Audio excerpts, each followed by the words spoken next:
10 common beginner mistakes that we normally see when we are practicing or playing with people that are new to the game. The first one is the grip. And there's many ways to holding the grip.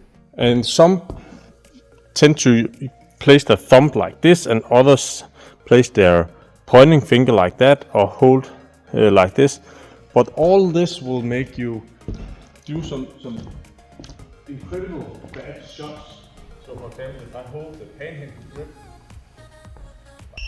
then I can not get the side to the net.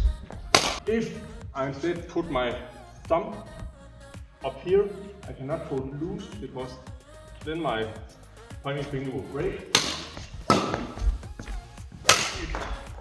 That's also hurt in the wrist actually. If I put my thumb on the playing side, I cannot do overhand shots. They will all go to the one side because everything will be slightly sliced. So make sure that you're practicing on holding the correct grip. I showed you sometimes, but use the forehand grip or the backhand grip. You really need to practice these shots because then it will be much easier for you to do ears or backhand ears or other backhand shots as well. Because the right grip is obviously one of the most important things when playing badminton. Hold correct, and then you can get better. That leads me to the next one. That's when you don't have the side to the net. So if I'm playing against Oliver right now, and I'm standing like this all the time, if I do like this all the time, I cannot get the side to the net. Instead of trying to get the side, then it will be much more power. So if I do like this,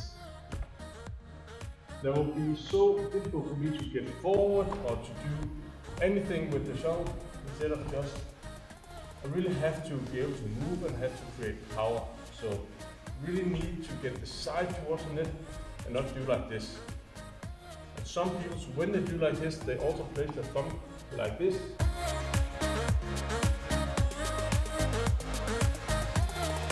We see it a lot of times, especially with small players, because when we're older we have more tactical sense. And if I play against Oliver here, but I always play to the middle. Whether Oliver plays to the sides, I always play back to the middle. And it always gives me some, I will begin to run around and up. For some reason, you never play to the sides. And that's very, very tough. But one of the reasons is they never had the reason to play to the side because their opponent also plays to the middle. But if I play against Oliver enough times and I always play to the middle, he plays to the side, then my brain will think if I had to beat Oliver, maybe I should do the same. So what we really have to do is obviously lay the shuttle towards the sides and not always to the middle. Practice some technique and get a feeling of that you're actually able to play towards the sides. The next mistake, I think is quite funny, but you see it sometimes. I call it the audience. Because sometimes you just forget to move when you hit the shuttle. So for example, if Oliver plays to my rear court, just when I hit, I just stand and watch. Instead of just moving forward immediately, and when I hit at the front court, I'm just standing and watch if Oliver reaches the shuttle, and of course he will reach the shuttle. But I, for some reason, just stand still. It looks something like this.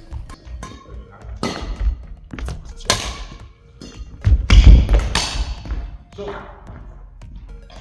it makes no sense for me just to keep on staying here instead. Then when I hit the shuttle, I need to go forward immediately.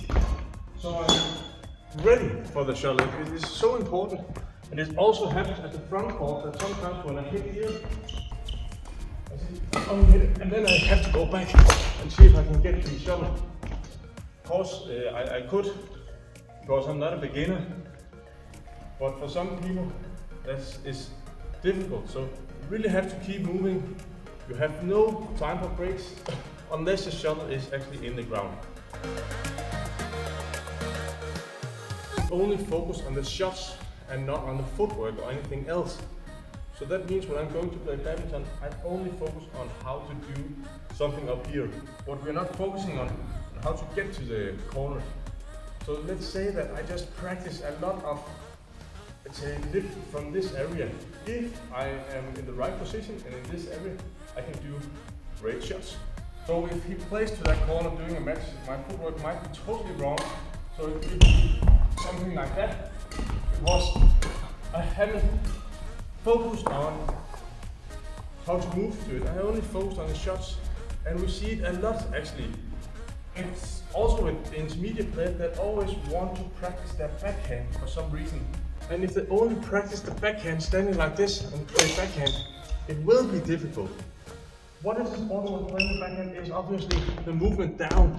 So if you're going to hit a shuttle at the backhand corner, you need to get the racket behind the shuttle, and that's something with the movement. So you cannot just out here do a backhand because you have not moved to the corner. So instead of only focusing on the shots, make sure that you focus on moving on the corner as well. Some people, when they go to the front court here, they forget to lunge. So that means if I will go, I'll just go all the way up, and then I'll begin to use a lot of steps. That's unnecessary. As you can see, that doesn't make any sense. So instead, you need to lunge, and the lunge is going out on your racket leg. So if I'm right-handed, then it's my right leg. I go forward. Then the movement will be much easier for me. I lunge, play right hand, and lunge all the time. It's a scissor jump. We always talk that when we're playing down here, we need to get our foot forward. But there are so many variations of doing this scissor jump. I need to get my right foot forward instead of left back here. So this will be more correct. And not like this. Because then I end to go backwards. So I need to get right forward when playing, and I don't need to get left backwards. That's not the same. The next one is making your shots too obvious and too easy to read. And that's something to do how stiff you are and how your technique is. So for example, if Oliver will play a rally here,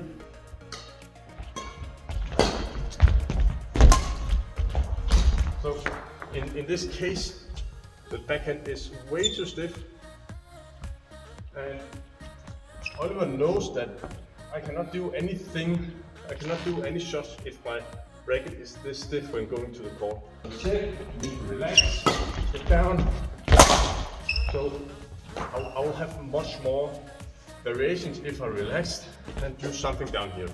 Maybe even though I can get around the head and do even better shots. Will also be in the defense.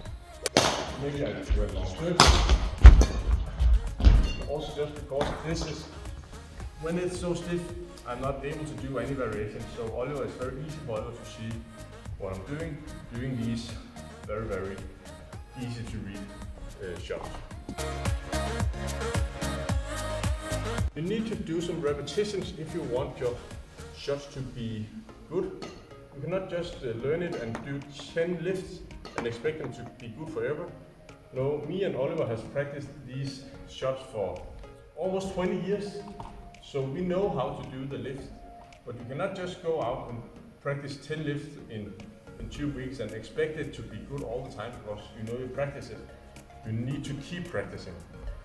So you need also to practice the footwork and also practice these variations.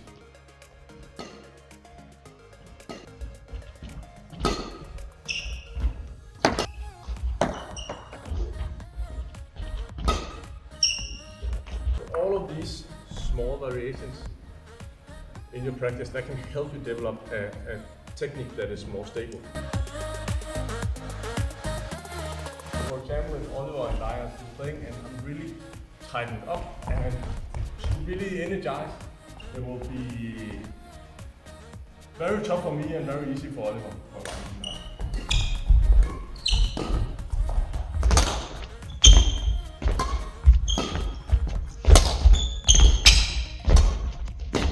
Instead, I will have to relax. Here I jump and I'm not using the bounce effect in my legs or anything like that. I'm just stiff moving around. So I need to relax. Then it will be much easier for me to get out. And I really need to be relaxed. And I will find it much easier to play. And when the rally ends, I will not be so exhausted that I otherwise might have been if I was too tired. Thanks for watching this video about beginner mistakes.